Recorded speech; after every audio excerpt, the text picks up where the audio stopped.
Hello, today we will start first order reaction. First order reaction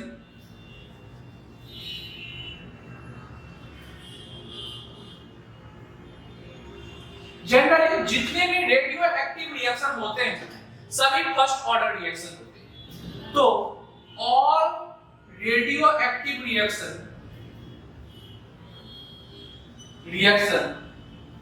is first order reaction. जैसे हम लोग जानते हैं फर्स्ट ऑर्डर के लिए क्या लिख सकते हैं, rate equal to k a to the power 1। तो यदि मुझे ग्राफ बताना पड़े रेट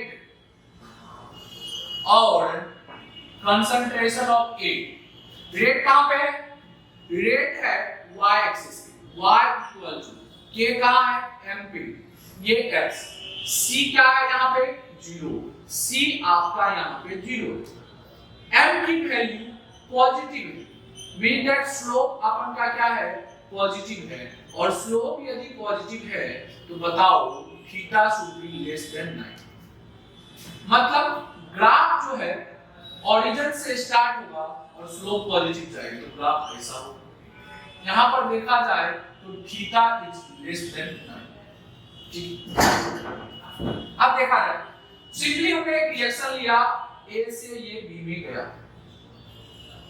तो एट टाइम t1 पे ये at time t equal to time t equal to 0, इसकी कंसंट्रेशन A नॉट ले सकते हैं या फिर C नॉट ले सकते हैं या फिर A ले सकते हैं। At time t equal to t पे इसकी कंसंट्रेशन क्या लेंगे, इसकी कंसंट्रेशन हम लोग को क्या लेना पड़ेगा AT CT या फिर A माइनस x। अब यदि देखा जाए तो हम लोग दो तरह से रेट निकाल सकते हैं। पहला तरीका रेट इक्वल टू क्या लिख सकते हैं माइनस dA अपॉन dt, और दूसरा तरीका क्या होता है rate equal to k a to the power 1। तो जब हम लोग बात करें दोनों रेट क्या आएगा इक्वल आएगा, जब दोनों रेट इक्वल आएगा तो हम लोग आराम से लिख सकते हैं dA by dt equal to k a to the power 1। तो अब दोनों साइड इंटीग्रेट किया जाए, ये a को इधर लाया जाए तो ये क्या होगा integration of 1 by a dA equal to k dt। इसे कहां से कहां इंटीग्रेट किया जाए a0 से at, और इसे कहां से कहां t इक्वल टू 0 से t इक्वल टू 0 से तो ये क्या है हम लोग को जैसे पता है कि 1 by x की इंटीग्रेशन जो होती है वो क्या होता है ln x, तो इसकी भी इंटीग्रेशन क्या होगी ln a। तो जब हम लोग यहां पर देखें तो ये क्या आएगा ln a minus a0 to at equal to k। तो जब हम इसे सॉल्व करने चाहे तो ये क्या आएगा minus ln at minus ln a0 equal to, अब ये निगेटिव साइन को मल्टीप्लाई किया जाए तो निगेटिव साइन को जब मल्टीप्लाई किया जाएगा तो ln a0 minus ln at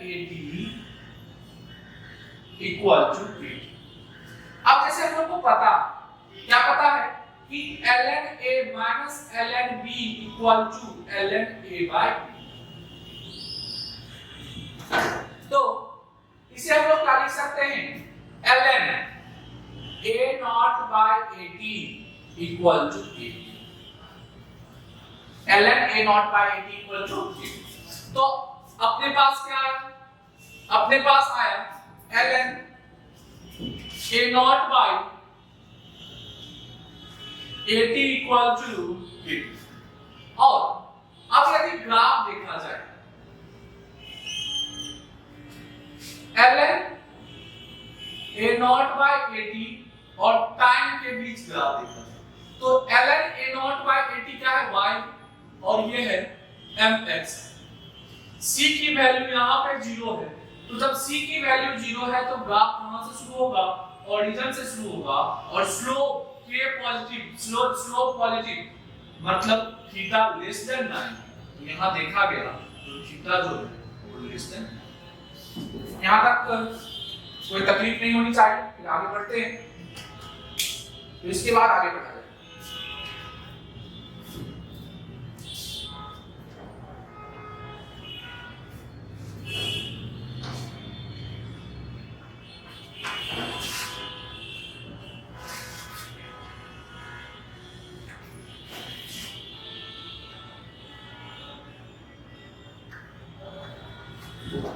तो अपने पास जो इक्वेशन आया है वो क्या आया है, इक्वेशन अपने पास इक्वेशन आया है जो ln a0 by 80 equal to k।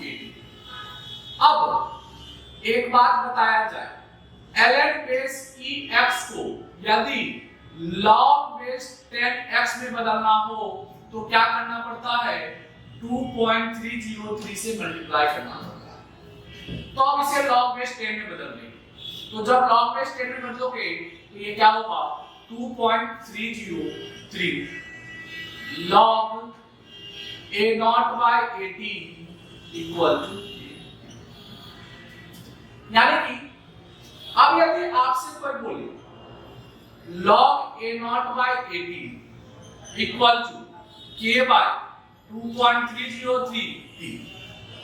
अब कोई ग्राफ बताने बोले किसके किसके बीच,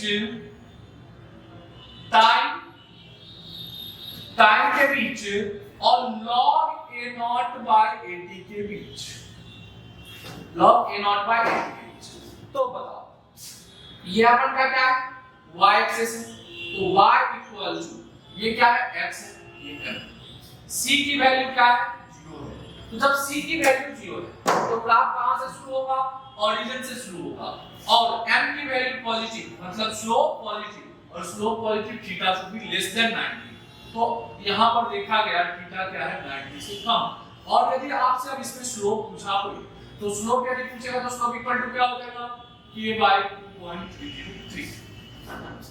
अब देखो बच्चे, यदि आपसे कोई टाइम पूछे तो क्या लिखोगे, टाइम इक्वल टू log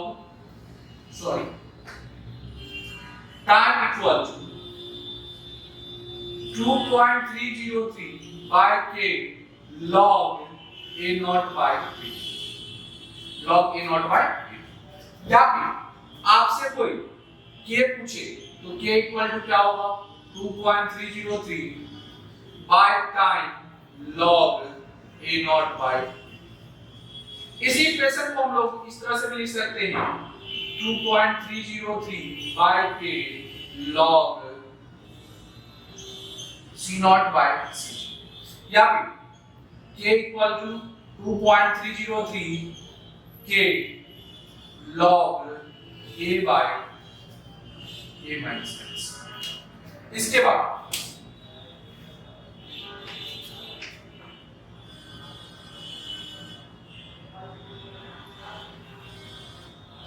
इसके बाद देखा जाए तो यदि मुझे अब यहां पर जो इक्वेशन आया कौन सी equation, log a0 by 80 log a0 by 80 equal to k by 2.303 log 2.303। अब देखा जाए, यदि कोई आपसे log 80 पूछ दे तो log 80 इक्वल टू क्या हो जाएगा, log a0 minus k by 2.303t। या सिंपली आपसे कोई ln के फॉर्म में पूछे तो ln के फॉर्म में क्या होगा, ln at equal to ln a naught minus a। अब दोनों की ग्राफ अलग अलग देखते हैं। तो पहला ग्राफ जो हम लोग देखेंगे किसके किसके बीच देख रहे हैं, ln at और टाइम के बीच, और दूसरा ग्राफ किसके बीच देख रहे हैं, log ad और टाइम।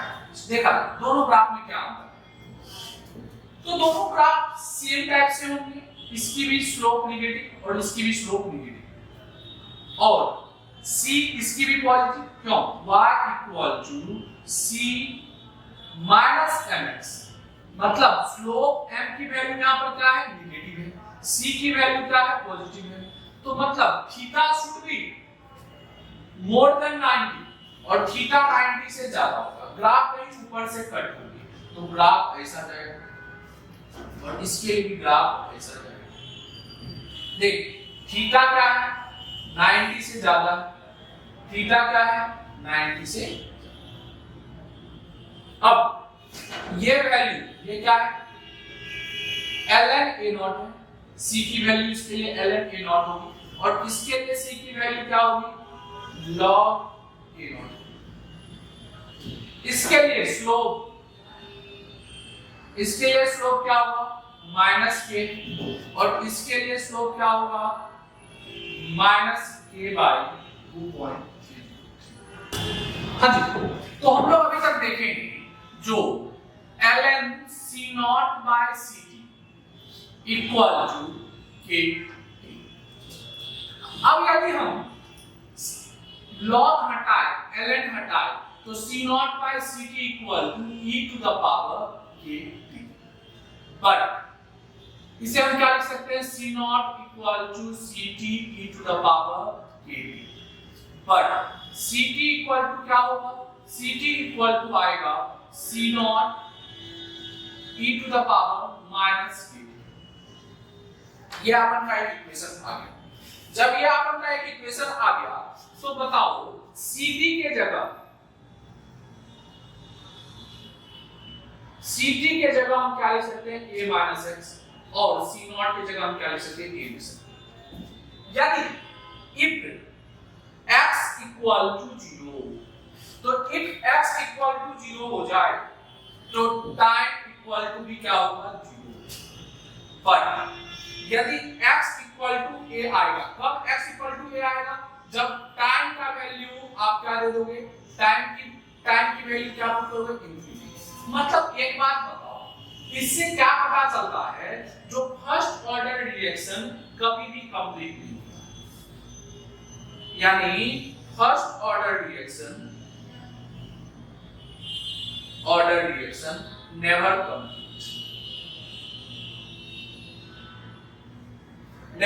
कंप्लीट। ठीक है, अब इसके बाद हम लोग बात करते हैं, जो यदि मान लिया जाए c नॉट इक्वल टू 100 और ct equal to 100 minus x, तो हम लोग क्या लिख सकते हैं, अब हम लोग टाइम इक्वल टू क्या लिख सकते हो, time equal to 2.303 by k log c naught की जगह क्या 100 बाय 100 माइनस x। तकलीफ। अब हम लोग बात कर लेते हैं थोड़ी सी half life of first order. Half life of first order.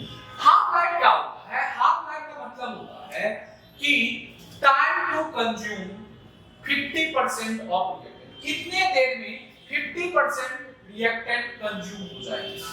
तो इसके लिए हम लोग एक रिएक्शन लिए, A से ये गया B, जब ये A से B में गया तो at time t equal to 0, तो ये क्या था, A नॉट, और टाइम हाफ लाइफ के लिए ये क्या होगा, A नॉट बाय 2।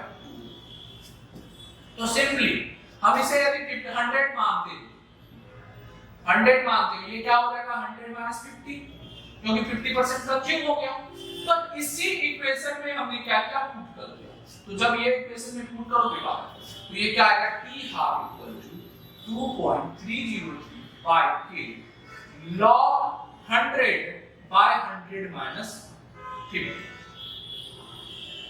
तो ये आएगा आपका t half life equal to 2 by 2.303 k log 100 minus 50 50 और 100 by 52 और log 2 की वैल्यू क्या होती है 0.301। तो t half life equal to 2.303 into 0.301 by k। तो t half life equal to ये क्या हो जाएगा t half life equal to 2.303 into 0.301 की वैल्यू क्या है 0.693 by k। यहां से एक बात पता चलता है क्या पता चलता है कि हाफ लाइफ ऑफ फर्स्ट